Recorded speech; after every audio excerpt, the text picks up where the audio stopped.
شروع اللہ کا نام لے کر جو بڑا مہربان نہایت رحم والا ہے۔ بے شک ایمان والے کامیاب ہو گئے جو نماز میں عجز و نیاز کرتے ہیں اور جو بیہودہ باتوں سے منہ موڑے رہتے ہیں اور جو زکوٰۃ ادا کرتے ہیں اور جو اپنی شرم گاہوں کی حفاظت کرتے ہیں مگر اپنی بیویوں سے یا کنیزوں سے جو ان کی ملک ہوتی ہیں کہ ان سے تعلق قائم کرنے میں انہیں ملامت نہیں، اور جو ان کے سوا اوروں کے طالب ہوں وہ اللہ کی مقرر کی ہوئی حد سے نکل جانے والے ہیں، اور جو امانتوں اور اقراروں کو ملحوظ رکھتے ہیں اور جو نمازوں کی پابندی کرتے ہیں یہی لوگ میراث حاصل کرنے والے ہیں، یعنی جنت الفردوس کے وارث بنیں گے، وہ اس میں ہمیشہ رہیں گے۔ اور ہم نے انسان کو مٹی کے خلاصے سے پیدا کیا ہے، پھر اس کو ایک مضبوط اور محفوظ جگہ میں نطفہ بنا کر رکھا، پھر ہم نے نطفے کا لوتھڑا بنایا، پھر لوتھڑے کی بوٹی بنائی، پھر بوٹی کی ہڈیاں بنائیں، پھر ہڈیوں پر گوشت پوست چڑھایا، پھر اس کو نئی صورت میں بنا دیا۔ سو بڑا برکت والا ہے اللہ جو سب سے اچھا بنانے والا ہے۔ پھر اس کے بعد تم مر جاتے ہو، پھر قیامت کے روز اٹھا کھڑے کیے جاؤ گے، اور ہم نے تمہارے اوپر کی جانب 7 آسمان پیدا کیے، اور ہم خلقت سے غافل نہیں ہیں۔ اور ہم ہی نے آسمان سے ایک اندازے کے ساتھ پانی برسایا، پھر اس کو زمین میں ٹھہرا دیا، اور ہم اس کے نابود کر دینے پر بھی قادر ہیں۔ پھر ہم نے اس سے تمہارے لیے کھجوروں اور انگوروں کے باغ بنائے، ان میں تمہارے لیے بہت سے میوے ہوتے ہیں اور ان میں سے تم کھاتے ہو۔ اور وہ درخت بھی ہم ہی نے پیدا کیا جو طور سینا کے دامن میں ہوتا ہے، یعنی زیتون کا درخت کہ کھانے کے لیے روغن اور سالن لیے ہوئے اگتا ہے، اور تمہارے لیے چوپایوں میں بھی عبرت ہے کہ جو ان کے پیٹوں میں ہے اس سے ہم تمہیں دودھ پلاتے ہیں، اور تمہارے لیے ان میں اور بھی بہت سے فائدے ہیں، اور بعض کو تم کھاتے بھی ہو،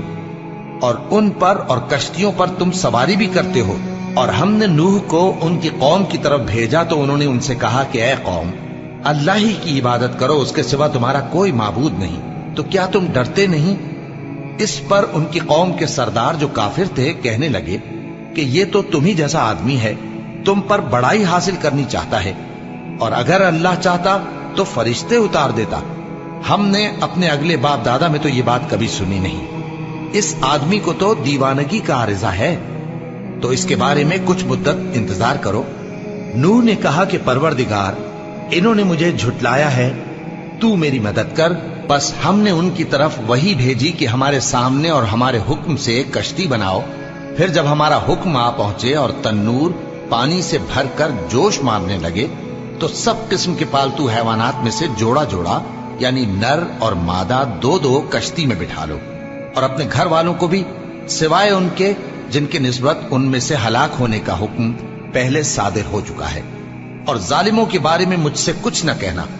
وہ ضرور ڈبو دیے جائیں گے۔ بس جب تم اور تمہارے ساتھی کشتی میں بیٹھ جاؤ تو اللہ کا شکر کرنا اور کہنا کہ سب تعریف اللہ ہی کے لیے ہے جس نے ہم کو ظالم لوگوں سے نجات بخشی،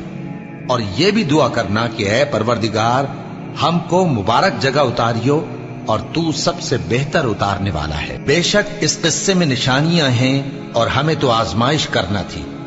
پھر ان کے بعد ہم نے ایک اور جماعت پیدا کی، اور انہی میں سے ان میں ایک پیغمبر بھیجا جس نے ان سے کہا کہ اللہ ہی کی عبادت کرو کہ اس کے سوا تمہارا کوئی معبود نہیں، تو کیا تم ڈرتے نہیں؟ اور ان کی قوم کے سردار جو کافر تھے اور آخرت کے آنے کو جھوٹ سمجھتے تھے اور دنیا کی زندگی میں ہم نے ان کو آسودگی دے رکھی تھی، کہنے لگے کہ یہ تو تم ہی جیسا آدمی ہے، جس قسم کا کھانا تم کھاتے ہو اسی طرح کا یہ بھی کھاتا ہے، اور جو پانی تم پیتے ہو اسی قسم کا یہ بھی پیتا ہے، اور اگر تم نے اپنے ہی جیسے آدمی کا کہا مان لیا تب تو تم گھاٹے میں پڑ گئے۔ کیا یہ تم سے یہ کہتا ہے کہ جب تم مر جاؤ گے اور مٹی ہو جاؤ گے اور ہڈیوں کے سوا کچھ نہ رہے گا تو تم زمین سے نکالے جاؤ گے؟ جس بات کا تم سے وعدہ کیا جاتا ہے بہت بعید اور بہت بعید ہے۔ زندگی تو یہی ہماری دنیا کی زندگی ہے کہ اسی میں ہم مرتے اور جیتے ہیں، اور ہم پھر نہیں اٹھائے جائیں گے۔ یہ تو ایک ایسا آدمی ہے جس نے اللہ پر جھوٹ افترا کیا ہے، اور ہم اس کو ماننے والے نہیں۔ پیغمبر نے کہا کہ اے پروردگار، انہوں نے مجھے جھوٹا سمجھا ہے، تو میری مدد کر۔ فرمایا کہ یہ تھوڑے ہی عرصے میں پشیمان ہو کر رہ جائیں گے، آخر ان کو وعدہ برحق کے مطابق